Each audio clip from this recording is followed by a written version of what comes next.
ವಾಟದ ಹೊಸಹಳ್ಳಿ ಅಮಾನಿ ಕೆರೆ ಸುಮಾರು 400 ವರ್ಷಕ್ಕೂ ಹೆಚ್ಚು ವರ್ಷಗಳ ಇತಿಹಾಸ ಹೊಂದಿದ್ದು, ಈ ಕೆರೆಯ ನೀರಿನಿಂದ ಸುತ್ತಮುತ್ತಲ ಸುಮಾರು 40ಕ್ಕೂ ಹೆಚ್ಚು ಹಳ್ಳಿಗಳ ಕುಡಿಯುವ ನೀರಿಗೆ ಮತ್ತು ಸಣ್ಣ ಮತ್ತು ಅತಿ ಸಣ್ಣ ರೈತರು ಜೀವನ ನಡೆಸಲು ಆಧಾರವಾಗಿದೆ. ಮುದ್ದಲೇಡು ಕೆರೆ, ಗೊಲ್ಲಹಳ್ಳಿ, ಜಿಲ್ಲಾಕುಂಟೆ ಕೆರೆ, ನಕ್ಕಲಹಳ್ಳಿ ಕೆರೆ ಹಾಗೂ ಮಣಿವಾಲ ಕೆರೆಗಳಿಗೆ ಈ ಕೆರೆಯಿಂದಲೇ ನೀರು ಹರಿಯುತ್ತದೆ.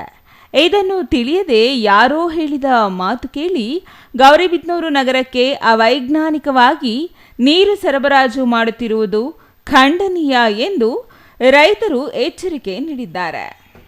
1932ರಲ್ಲಿ ಗುಡಿಬಂಡೆ ಪಟ್ಟಣದ ಅಮಾನಿ ಬೈರಸಾಗರ ಕೆರೆಯ ಕಟ್ಟೆ ಉನ್ನತೀಕರಣ ಮಾಡುವ ವೇಳೆ ವಾಟದ ಹೊಸಹಳ್ಳಿ ಕೆರೆಗೆ ಬರುವ ಪೋಷಕ ಕಾಲುವೆಗೆ ಅಡ್ಡಲಾಗಿ ನೀರು ಬರುವುದಿಲ್ಲ ಎಂಬ ಕಾರಣಕ್ಕೆ ಮೈಸೂರು ಮಹಾರಾಜರ ನೇತೃತ್ವದಲ್ಲಿ ಸಚಿವಾಲಯದಿಂದ ಗುಡಿಬಂಡೆ ಕೆರೆ ತುಂಬಿದಾಗ ಇಂತಷ್ಟು ನೀರು ಬಿಡಬೇಕು ಎಂಬ ಷರತ್ತನ್ನು ವಿಧಿಸಿ ಕೆರೆಯ ಕಟ್ಟೆ ಅಭಿವೃದ್ಧಿಪಡಿಸಲಾಗಿತ್ತು.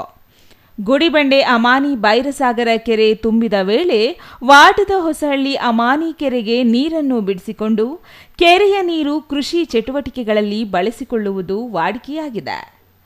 ವಾಟದ ಹೊಸಹಳ್ಳಿ ಕೆರೆಯಲ್ಲಿ ನೀರು ನಿಲ್ಲುವುದರಿಂದ ಸುತ್ತಮುತ್ತಲ ರೈತರ ಕೊಳವೆ ಬಾವಿಗಳಲ್ಲಿ ನೀರಿನ ಸಂಗ್ರಹಣೆ ಹೆಚ್ಚಾಗಿ ಕುಡಿಯುವ ನೀರಿಗೆ ಮತ್ತು ರೈತರು ಬೆಳೆ ಬೆಳೆಯಲು ಸಹಾಯವಾಗುತ್ತಿದೆ. ಈಗ ಈ ಕೆರೆಯ ನೀರು ಬೇರೆಡೆಗೆ ಬಳಸಿಕೊಂಡರೆ ಈ ಭಾಗದ ಸಾರ್ವಜನಿಕರು, ರೈತರು ಸಂಕಷ್ಟಕ್ಕೆ ಒಳಗಾಗಬೇಕಿದೆ.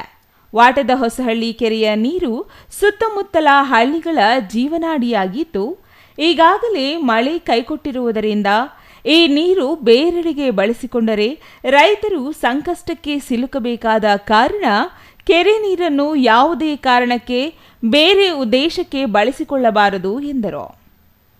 ವಾಟದ ಹೊಸಹಳ್ಳಿ ಕೆರೆ ನೀರು ಗೌರಿಬಿದನೂರು ನಗರಕ್ಕೆ ಕುಡಿಯಲು ಬಳಸಿಕೊಳ್ಳುವಂತೆ ಶಾಸಕ ಪುಟ್ಟಸ್ವಾಮಿ ಗೌಡ ಹೇಳಿರುವುದನ್ನು ಖಂಡಿಸಿ, ಮುಂದಿನ ದಿನಗಳಲ್ಲಿ ವಾಟದ ಹೊಸಹಳ್ಳಿ ವ್ಯಾಪ್ತಿಯ ಎಲ್ಲ ರೈತರು ಪಕ್ಷಾತೀತವಾಗಿ ಉಗ್ರ ಹೋರಾಟ ಮಾಡಲು ಸಿದ್ಧವಾಗಿದ್ದೇವೆ, ಯಾವುದೇ ಪ್ರಕರಣಗಳನ್ನು ಹಾಕಿದರೂ ಅದಕ್ಕೂ ಸಿದ್ಧವಾಗಿದ್ದೇವೆ ಎಂದು ಸರ್ಕಾರಕ್ಕೆ ಎಚ್ಚರಿಕೆ ನೀಡಿದರು.